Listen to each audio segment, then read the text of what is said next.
Good afternoon, everybody. Oh my gosh, I just love being back in front of a live audience after 2 years of the pandemic and events being only virtual. When AIA came to me and said, hey, Shara, we'd really love for you to talk to our members about megatrends and disruptors, I thought, wow, this is definitely my area. And boy, are we in a disruptive period. Oh my gosh. Who would have ever expected all the twists and turns that we've seen in the last couple of years? Imagine if I said to you a couple of years ago that we would have extended lockdowns in Australia, where you'd literally not be able to leave your house except for at little tiny times to just go out and maybe do exercise or do essential shopping. And it would be for months at a time, that we'd have state border closures, that everybody would be working from home, that we'd have mandatory vaccines, not just here, but all around the world, that you'd have check-in apps to be able to get into places, that you'd be walking around with masks. You'd think I was talking about some kind of dystopian science fiction future, but it's reality. And I wish I could say that the pandemic was completely over.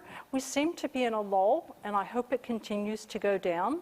But some of the medical people that I've been talking to are saying, be careful, there could be a resurgence, and there are other variants that keep coming up, and we just don't know what the impact is going to be and how the current vaccines and medications that we're developing are going to cope with these new variants that may or may not be in our future. And as if that wasn't enough, my gosh, that's more than enough to disrupt everything, right? We've got this situation in the Ukraine and a potential global conflict that, if we're not smart, we as human society could lead to World War III. Wow. Talk about a disruptor and disruptive time.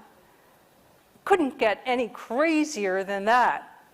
But where I want to focus today is to pretty much put a stake in the ground and say, look, the pandemic may have ebbs and flows, but it will go over.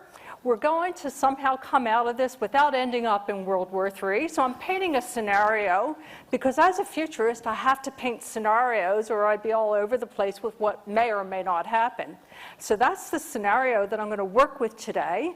And I want to share with you a range of new and exciting technologies that are going to present really interesting investment opportunities in both the immediate, near, and longer-term future, but mixed in with that, show you where the disruptors are going to come in and take you back and forth in time along the way.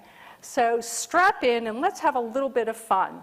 So one of the mega trends that is definitely here to stay is work from home.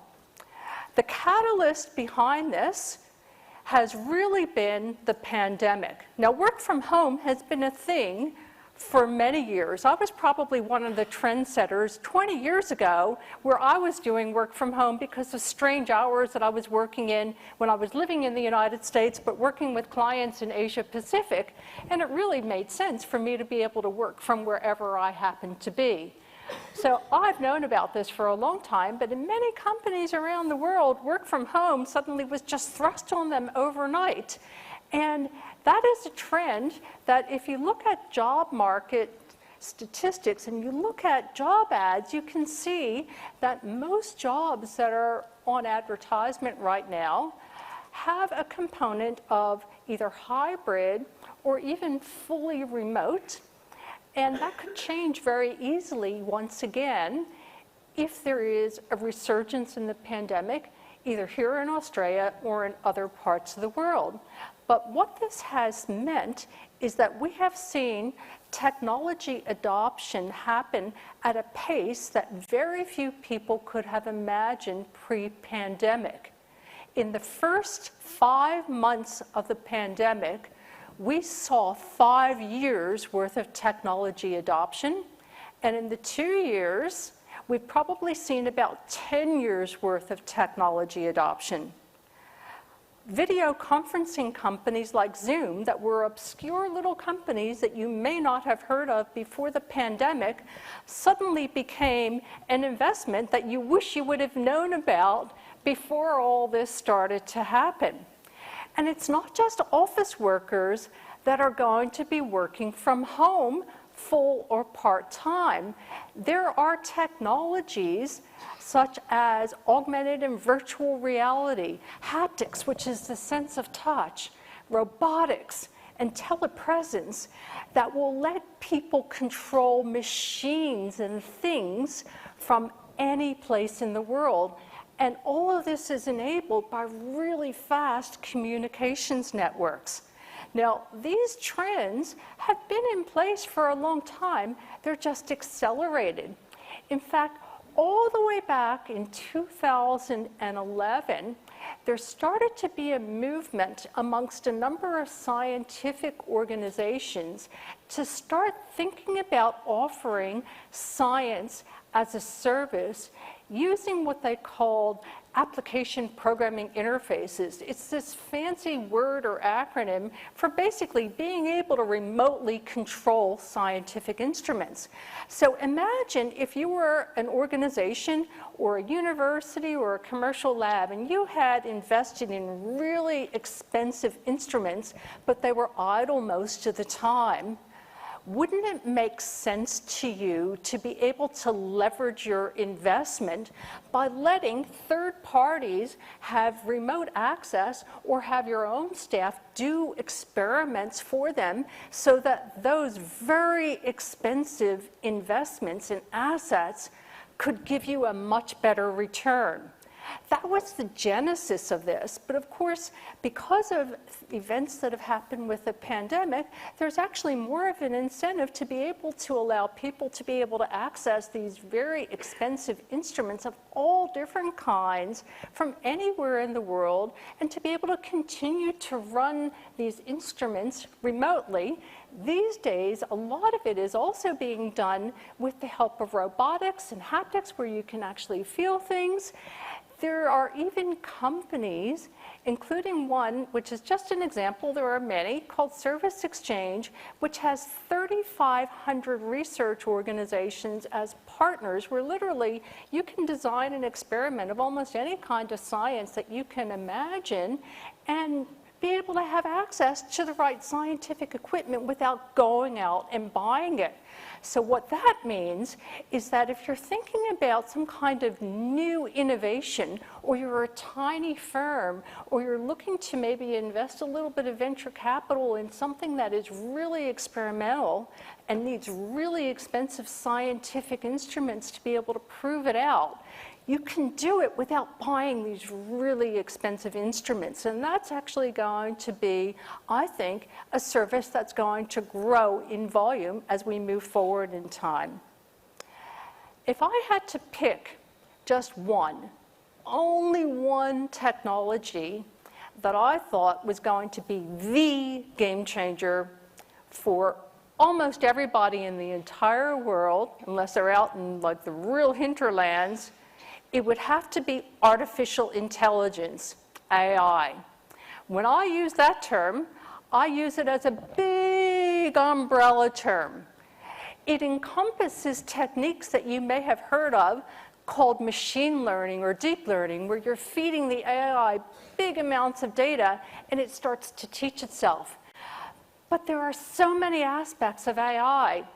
It includes all kinds of natural language processing. So whether it is by voice or by text, written words, whether you're talking about chatbots, whether you're talking about digital assistants, speech translation, voice recognition for either security purposes or to talk to a company's IVR system, all of this is just part of it. We're also talking about all kinds of biometrics when it comes to AI. Voice is one of those biometrics, but so are fingerprints. So are things like facial recognition, emotion detection, looking at your posture and your gait. We're also talking about huge data analysis and pattern recognition, and that is absolutely fundamental for almost every industry that you can think of, because the amount of data that we as a society are generating is just getting so huge that it's almost impossible for humans to be able to analyze what it all means. And AI is going to be one of those fundamental tools that allows us to do that. Along with that, we also have things like smart robots and driverless cars, and there's just so much more. So this combination of AI and analytics is going to impact every industry. There are going to be so many new jobs. And it's starting to go on this upward curve like this, even though it's been around since 1950, going slowly, slowly, slowly. I'd say today AI is about at a 3-year-old level. But what's going to happen in the coming 10 years if quantum computing, or QC for short, comes into fruition, and I'll talk about that a bit more in a little bit, it's going to go like this, exponentially more powerful, because what quantum computing is super fast computing. So let me put this into some real context and real industries for you. AI can be used to personalize an experience of a client in almost any industry that you can think of, whether it's an individual or a company.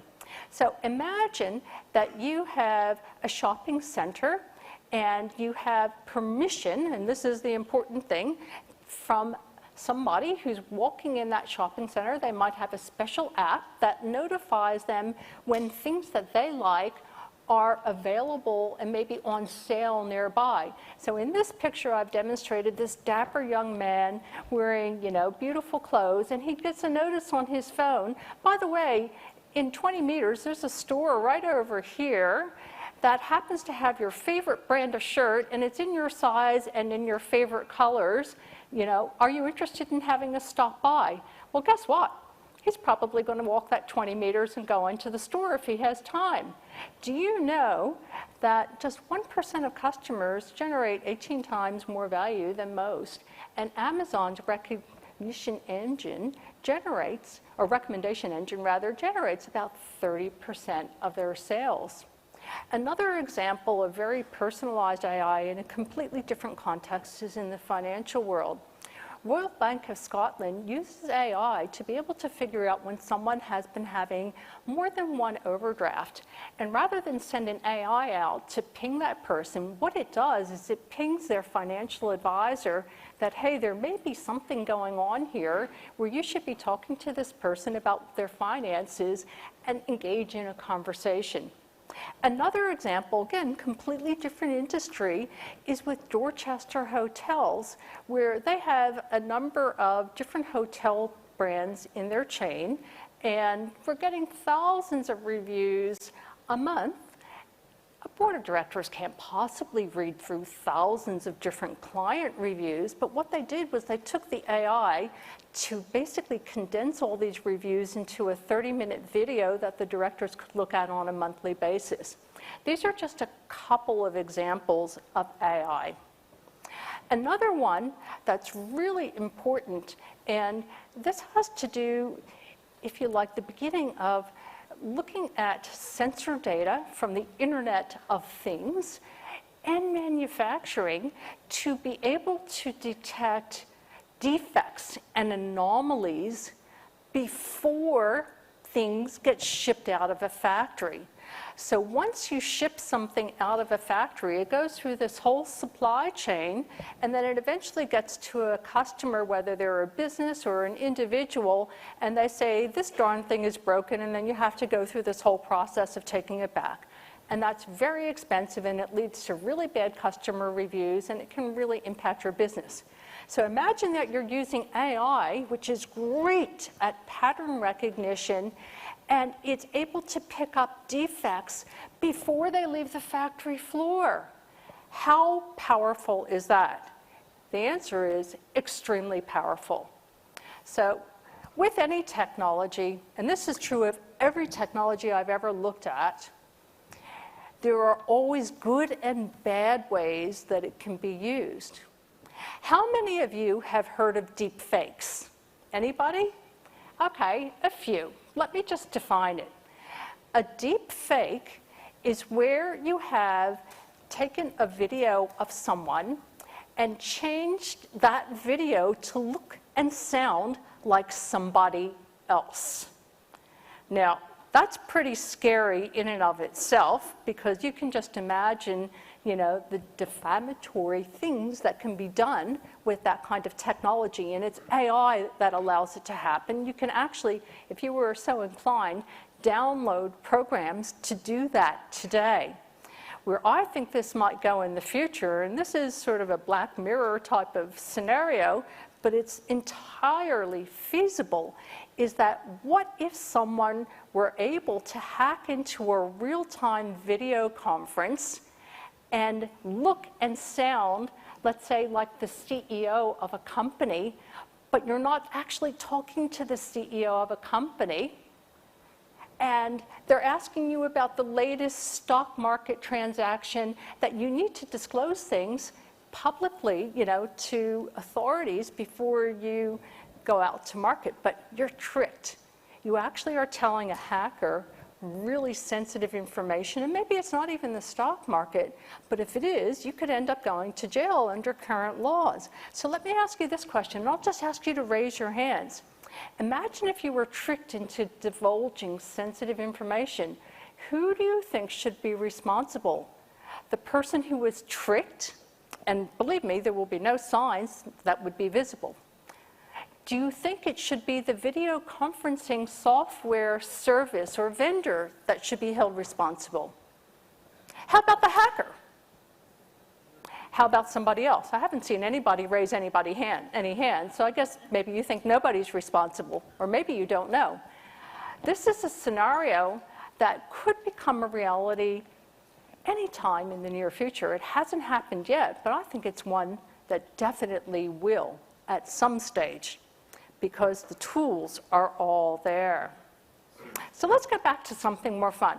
Let's talk about robots. All the way back in 2014, I started to really think about robots and how it actually doesn't make sense for a lot of companies to buy single-purpose robots and use them for just a few hours a day or a few hours a month. The way to actually take this very expensive, complicated to use asset is to offer it on an as-a-service basis.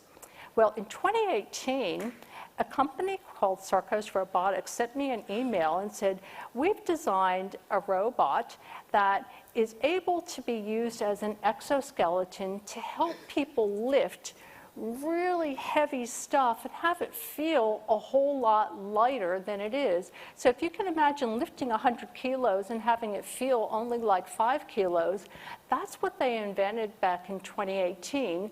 And rather than trying to sell these robots, they decided to offer it as a service. And they've since come out with another number of models. They have robots that are similar in nature to this that can be controlled remotely. You know how I talked about earlier that things can be controlled remotely? Well, this isn't science fiction, it's science fact. You can actually get these now. And they have other robots that they've designed that allow you to lift up to 1,000 pounds, like close to 500 kilos. So this is going to be one of these trends, the as-a-service trend, that is going to be a new model for a lot of different types of things.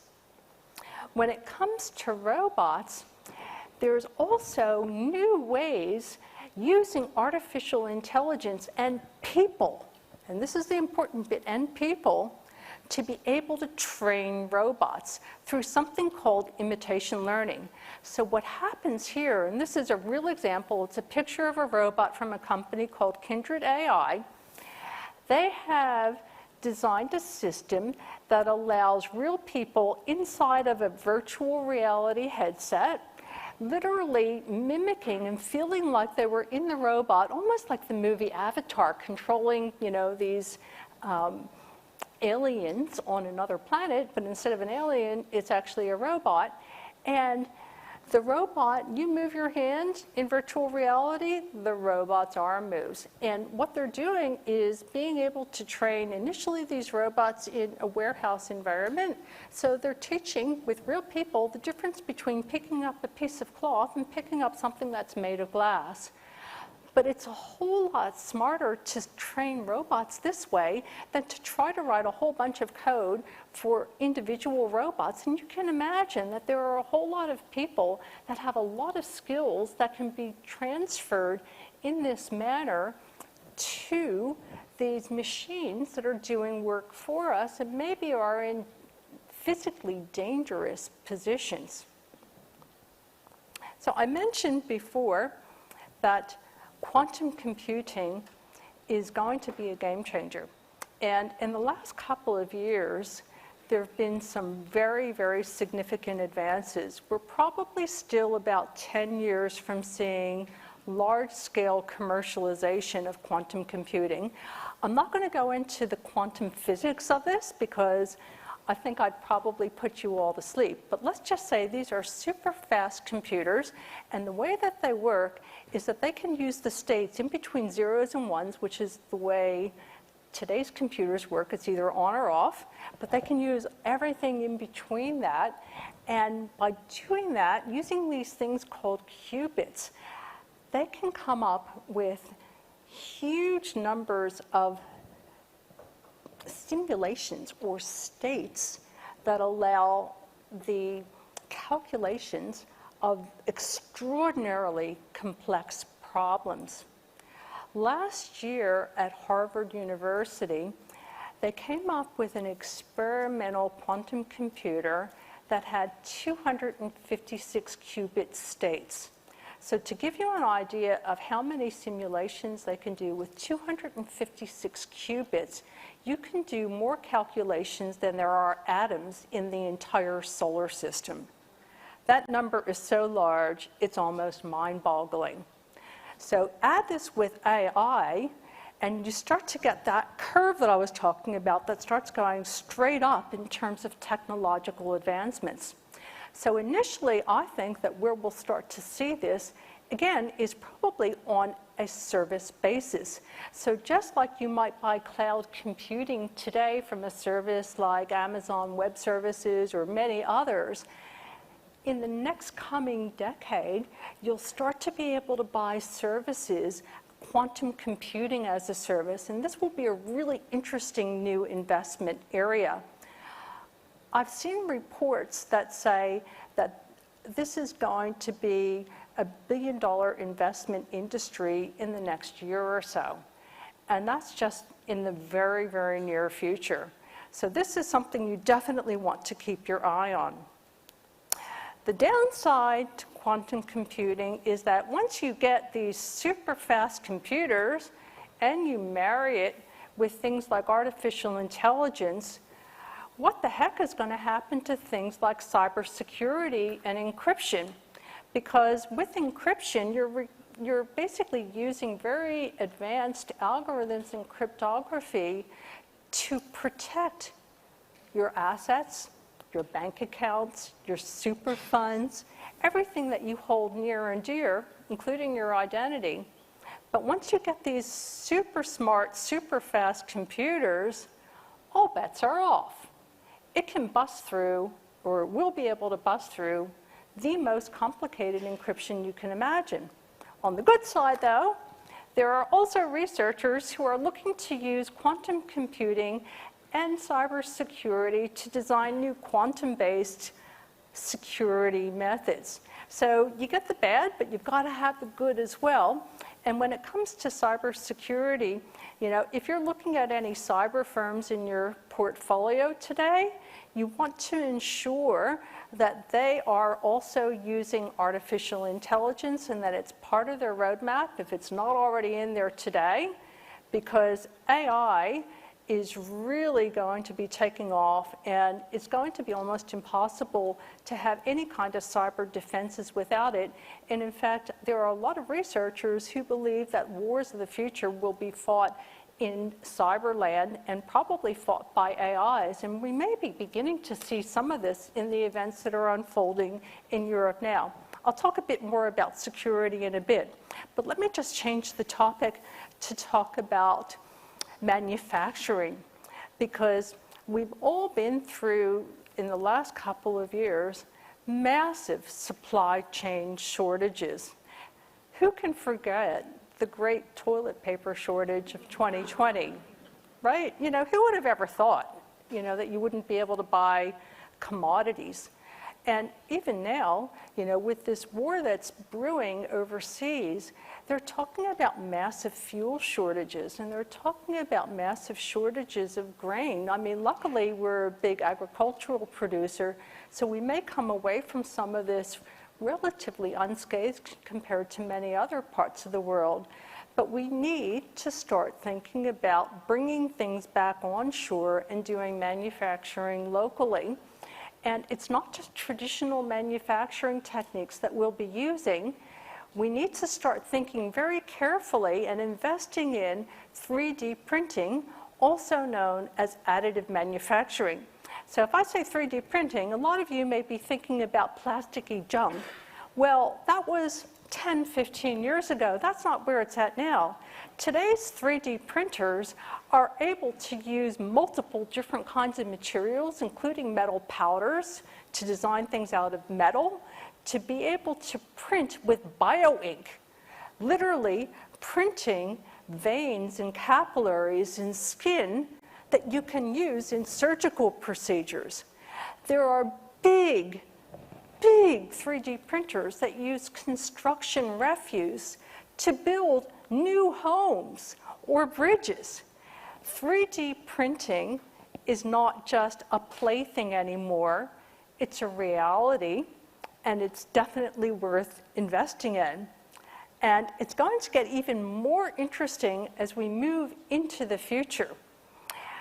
Very recently, within the last year, there was a collaboration by a number of universities in Europe and also in Singapore, and they invented a nanoscale 3D printer. So when we're talking nanoscale, we're talking really, really tiny. And they were using copper as the material to print with and able to print at 25 nanometers. That's 195 copper atoms. To give you an idea of scale, a human hair, just one hair on my head, is 3,000 times thicker than what I'm talking about with this nano printer. And that's just one material, the first of many.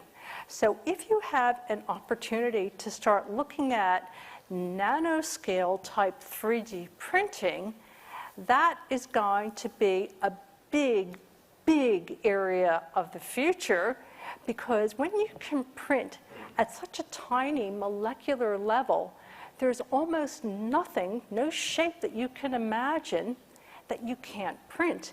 And once you start thinking about multi-materials, once again, you start opening up this world to printing things that you never even imagined you could manufacture, much less print.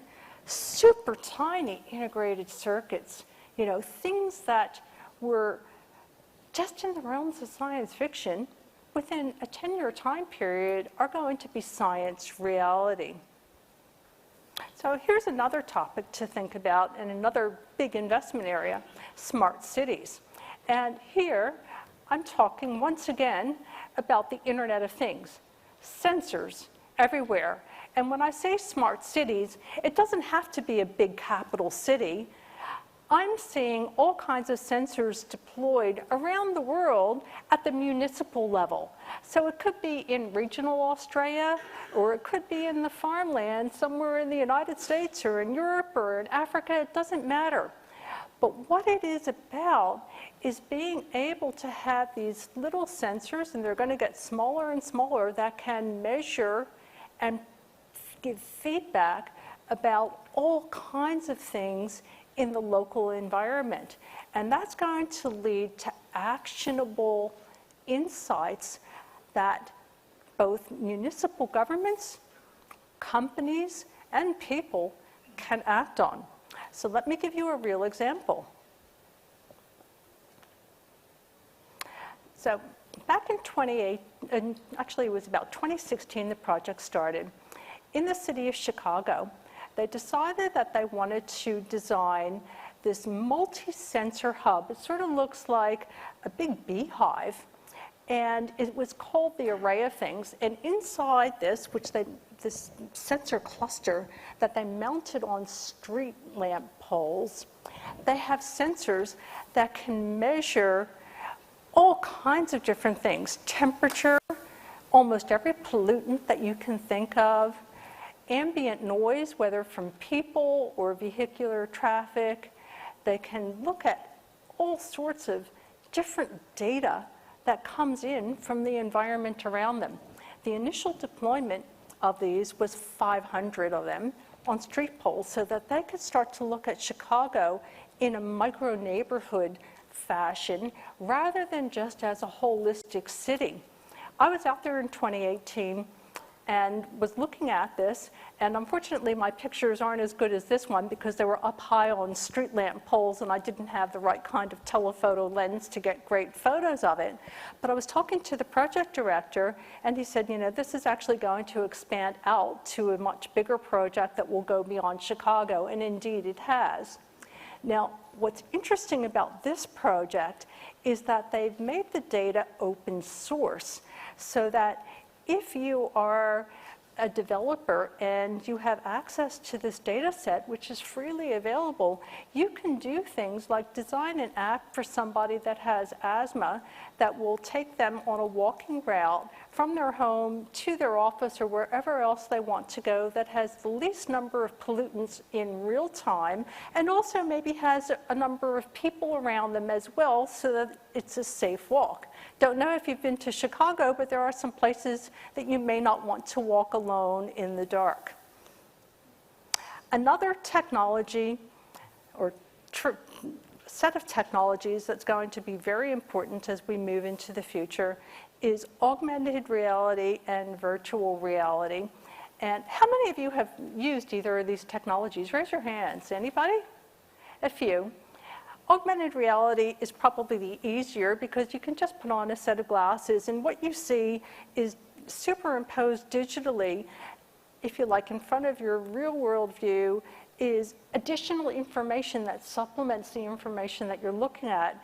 In virtual reality, it's a much more immersive experience, but you've got these pretty clunky headsets and they're actually not very comfortable to wear. And what's different is that you don't get to see the real world at the same time. But here's a really great example of how this is used in the industrial world, and it goes back a number of years, and it's in Spain, from a water treatment plant called Acciona Agua. And they're using it in two ways. They're using virtual reality to train people in how to work in this water treatment plant so that they can learn either as a group or individually and do things and make mistakes, and there are no catastrophic results of making mistakes. It's a really good way to train.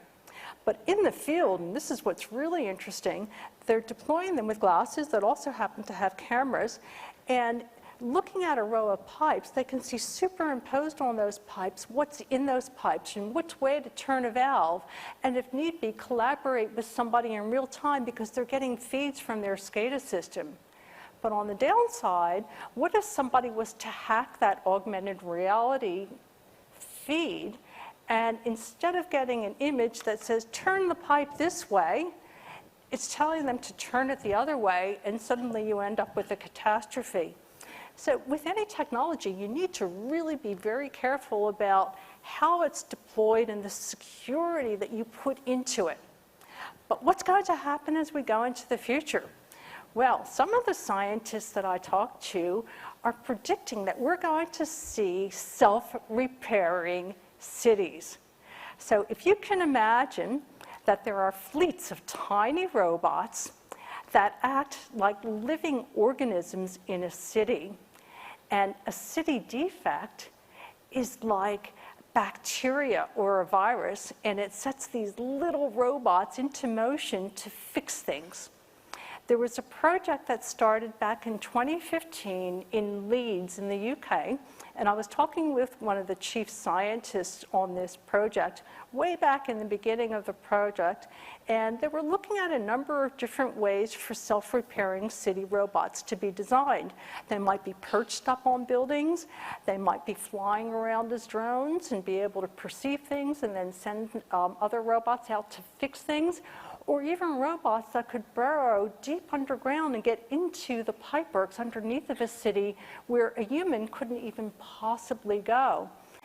Initially, when I was asking them about street repairs, which was one of their main things they were looking at, they had this idea that they would get all kinds of feeds from driverless cars, but of course driverless cars haven't become as prevalent as people thought they would be, at least not yet.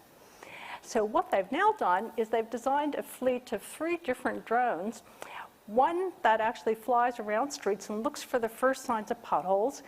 When they detect one, it sends out another drone that then is able to land and starts doing the digging and preparation, and then another robot comes out and actually fills in the hole with asphalt or another material, whatever is appropriate, and it actually has an onboard 3D printer.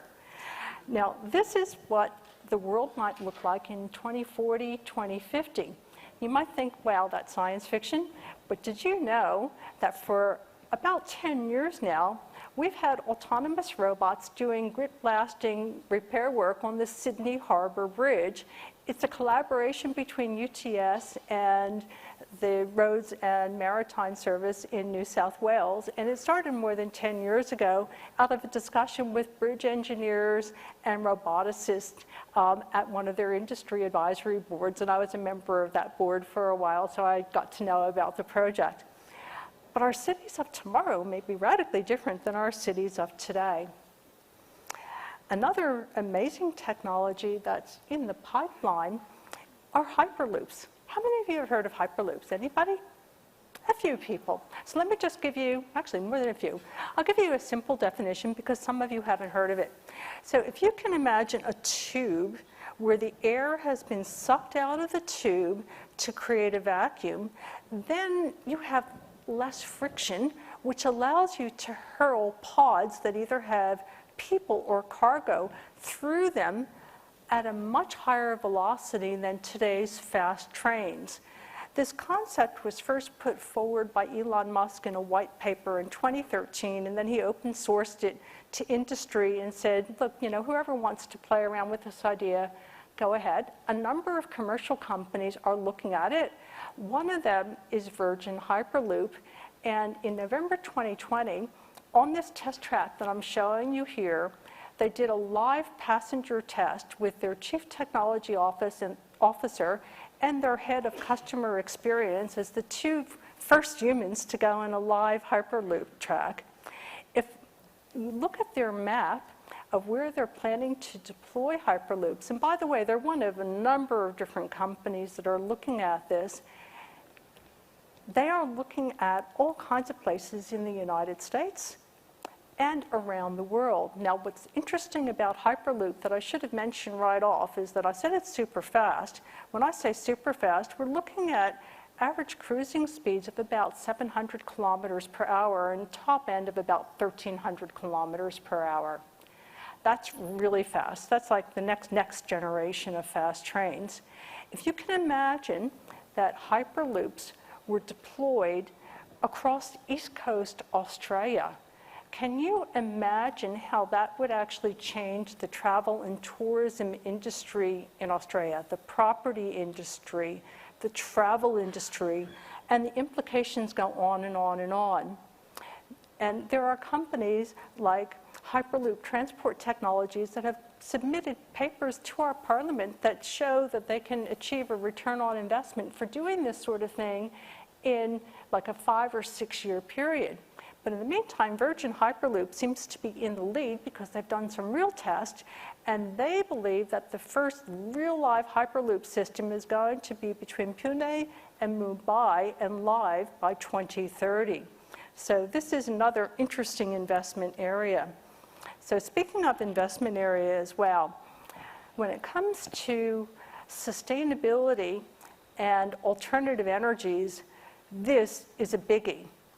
A report that I read last week said that the industry is worth about $880 billion now and forecast to go up to about $2 trillion by 2030. I think that may be actually an underestimate, because when we start talking about sustainability and clean technologies, we're not just talking about solar power. And by the way, how many of you have solar power on your homes?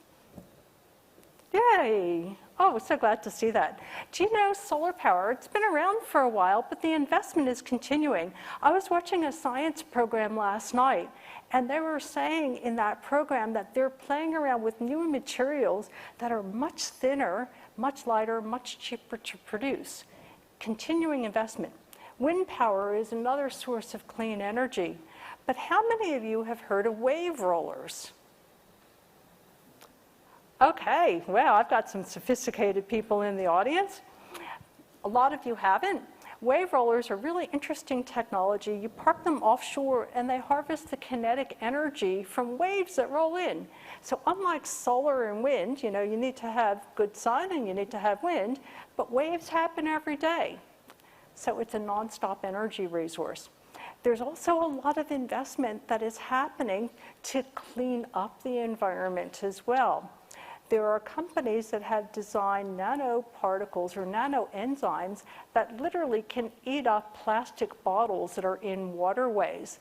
There are other companies that I've been looking at that have, again, designed nanoparticles that are able to herd all kinds of waste in oceans and waterways into a particular area so that they can be collected and picked up.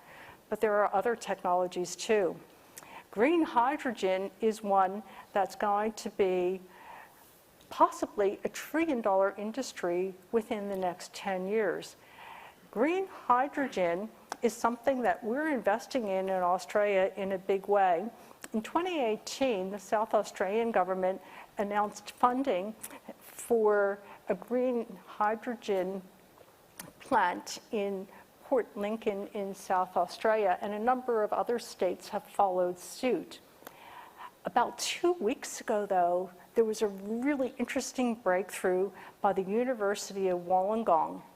They have invented a method of electrolyzing or electrolysis that allows green hydrogen to be produced at the same kind of cost as you would see with traditional fossil fuel production. That could be a game changer, and they're starting to commercialize it through a spin-off company. And this is just the very, very beginning of a new industry, and the byproducts are environmentally friendly. And hydrogen is one of the most abundant molecules in the entire universe, which is really interesting. There's another new one on the block, and that's called blue energy. How many of you have heard of that one? Oh gosh, I've got some people that obviously are into environmental technologies here. Well, blue energy is another word for osmotic power. It's harnessing the kinetic energy of where big freshwater bodies like the mouths of rivers meet saltwater bodies like the ocean, and you're using preferably nanoscale membranes to be able to take this kinetic energy and either store it in batteries or power hydroelectric plants. And once again, we're looking at a source of energy that's not dependent on the weather, and Australia is extremely well suited for this because we have huge coastlines and a lot of rivers that meet the ocean. But this is an area that's not receiving the same level of investment as some of the other clean energy techniques that I've mentioned before. But I think it is one that is definitely worthy of a lot more research and a lot of investment. So I talked about security a little bit, and I've just got to go back to this because when it comes to cybersecurity, we have to be so careful. This could be our downfall, really. I don't know about you, but I can say that there have just been so many hacks and so many breaches that I see every single day, and it's getting worse and worse and worse all the time. And ID theft is a really, really big problem. If any of you have social media accounts and you've put your birth date up there, please, for heaven's sakes, take your birth date off of the public domain right now, because that is one piece of your identity that you will never be able to get back if it gets stolen by somebody. And unfortunately, there have been breaches, and a lot of people have had identity stolen. But here's where I really start to worry from a company perspective, is some of these new attacks are what I would call supply chain attacks, where they go after companies like SolarWinds. You may have heard of that attack.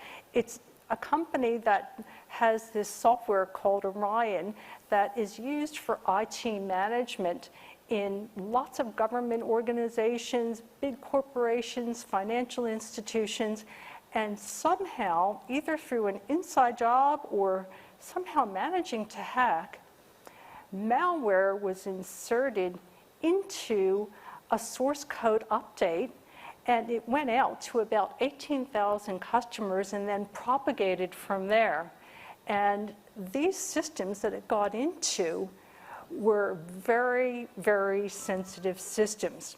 So it's this kind of attack that has the potential to take down infrastructure across an entire nation. And in fact, cybersecurity researchers are guessing, because they don't know for sure, but they say it has all the hallmarks of cyber espionage by a nation state. It was that sophisticated. And these things are on the rise.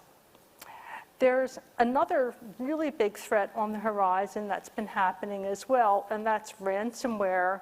And you probably have come across it. You may have heard of the Colonial Pipeline ransomware in the US last year, where literally the gas pipeline was shut down all the way from Texas, going all the way up the eastern seaboard because of a ransomware attack. Here in Australia, Toll, unfortunately, was hit a couple of times with a ransomware attack, and it impacted our supply and logistics chain in a major way because nobody could track packages. And in fact, the company had to pretty much almost shut down its operations and have staff members using their personal devices because their systems were compromised and they weren't going to give in to the ransomware attackers.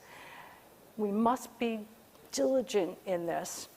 And this again, coming back to AI, AI is going to play a huge role in helping to defend us, but we can't just rely on AI by itself without human intervention, because I'll tell you what, the bigger an AI network gets, the more obtuse it is to researchers. So we're talking about these big, big neural networks, and AI, as it starts to go through big data, can start to do some really weird things.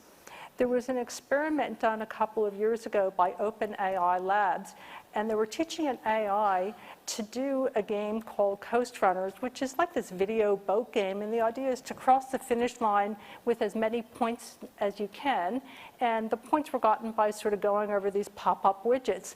And the AI decided to become ultra-competitive, and instead of crossing the finish line, it would go around in circles, hit other boats, and do all sorts of things.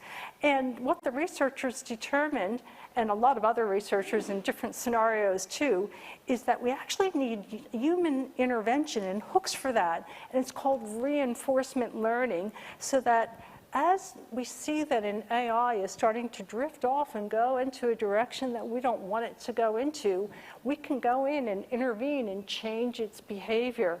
And I think that we're going to need that human intervention for the foreseeable future. We're also going to see the rise, I believe, of a new C-suite position called a Chief Ethics Officer, and it's tied in with AI, but not just limited to artificial intelligence. There was an example out of the US a few years ago where an AI was being used to help predict the likelihood of parolees recommitting crimes, and it turned out that the AI had bias in it, And it wasn't programmed with bias, but it ended up being lenient towards Caucasians and then less lenient towards people of color. And the researchers were, kind of perplexed about why is this happening. My hypothesis, and of course I can't prove it because I'm not involved in that project directly, is that the AI was reading all these reports that were written, and there were unconscious social biases in a lot of the reports that were written about these different people, and it picked up on that and started using that as part of its decision mechanism. So ethics is going to be extraordinarily important as we move into the future. So speaking about the future, what is going to happen with us as humans? Are we going to take technology into our own bodies? Will we become cyborgs? Well, one of the first places we'll probably take tech into our bodies is with something called smart contacts. So imagine if you had contact lenses that you could pop in and pop out that combined all the functions that you had on your smartphone, augmented reality, maybe virtual reality, as well as biotech. That's been on the cards for at least 10 years, and it's starting to get to a stage where in silos, I'm seeing commercial and pre-commercial contact lenses available for sale.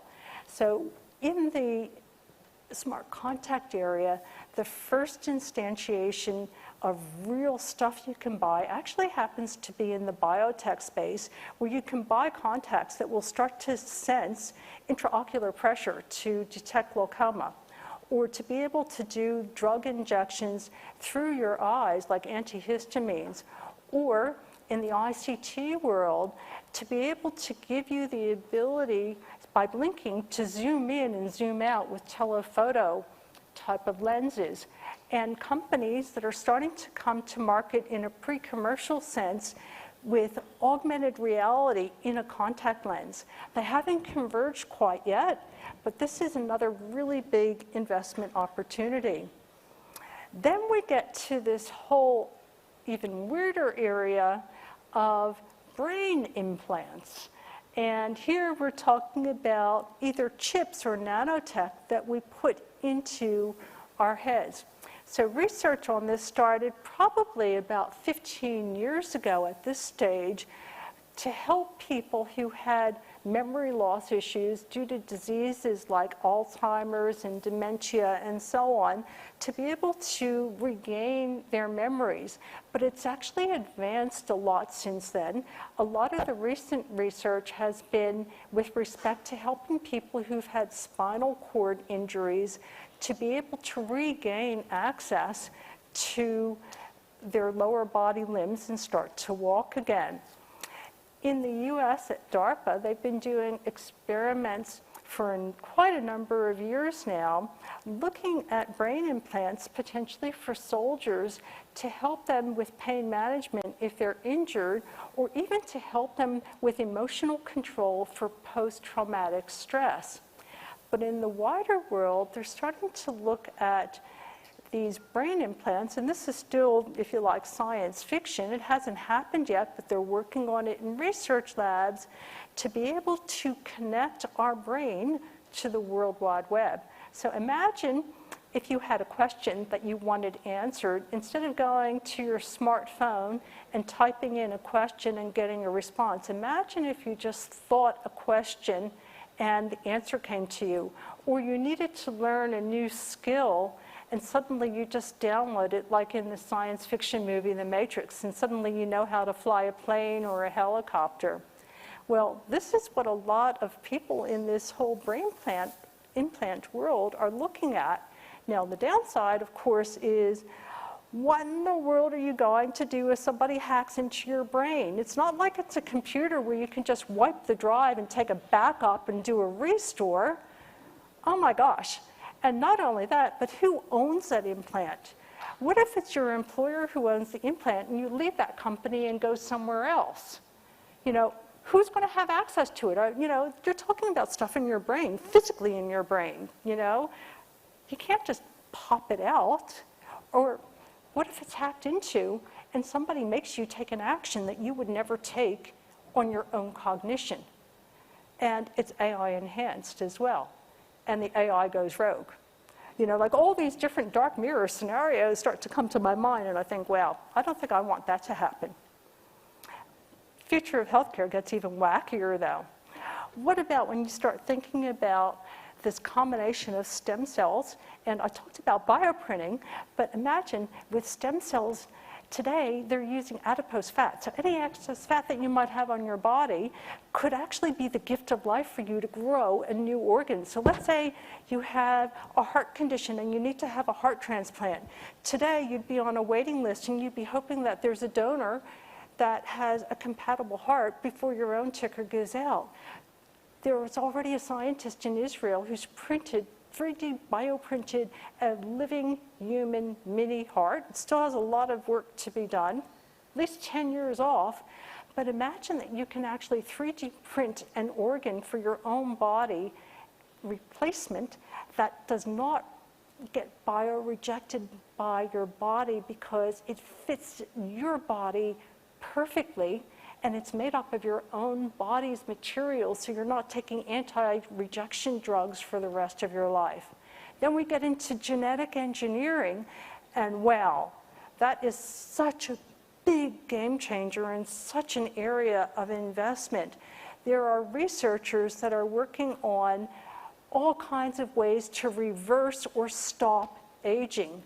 Already, about 4.5 years ago, researchers in the US were able to turn back the clock on a mouse that had this rapid aging disease called progeria and make it younger. What if you could take something and suddenly control what age your body stops at and become younger, but still have all your wisdom? And there are researchers who believe that very soon we'll be able to find the gene that controls aging and stop it. And when we do, we'll be living to 400 or maybe 800 years old or more. What do you think that is going to do to wealth investment? How many of you want to work for 800 years? Do you want to be married to the same person for 800 years? Some of you, maybe.